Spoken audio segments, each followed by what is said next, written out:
Shalom. Santapan harian keluarga hari ini, Sabtu, tanggal 20 Agustus tahun 2022.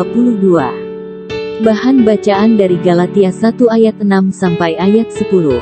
Dengan judul SHK, yaitu berpegang teguh pada Injil Kristus. Surat Galatia merupakan salah satu surat yang ditulis oleh Rasul Paulus untuk menjawab situasi yang mengancam saat itu. Situasi yang mengancam itu adalah serangan terhadap kerasulan Paulus dan Injil Kristus. Khusus nas bacaan kita tadi, berbicara tentang serangan terhadap Injil yang diberitakan Paulus. Bagi Paulus, keselamatan merupakan karunia yang diberikan berdasarkan kemurahan, sepenuhnya bergantung pada iman kepada Yesus Kristus, bukan tergantung pada sunat dan hukum Taurat. Sedangkan, bagi orang-orang Yahudi, keselamatan tergantung melaksanakan Taurat Musa dan tradisi sunat. Oleh karena itu, orang-orang Yahudi bersikeras memaksakan orang-orang Kristen non-Yahudi untuk melaksanakan hukum Taurat dan sunat, supaya mereka diselamatkan. Menghadapi situasi tersebut, Paulus dengan tegas memperingatkan orang-orang Yahudi yang telah menerima Yesus Kristus, supaya mereka berpegang pada Injil yang diberitakan oleh Paulus dan jangan terpengaruh kepada Injil-Injil palsu, yang diberitakan oleh lawan-lawan Paulus.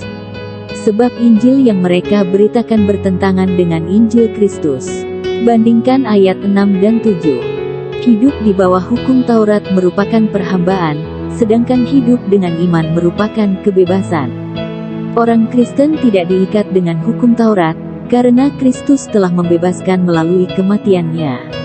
Karena itu, apabila ada orang yang menyesatkan kamu dengan Injil yang berbeda dari Injil Kristus, maka terkutuklah dia. Bandingkan ayat 8 dan 9. Selanjutnya, Paulus mempertegas dirinya sebagai hamba Allah dengan menyatakan bahwa apa yang dia lakukan bukan untuk menyenangkan hati manusia, melainkan untuk menyenangkan hati Allah. Ia bukan mencari nama melalui kerasulannya, melainkan untuk melayani Allah yang telah memanggil dan mengutusnya.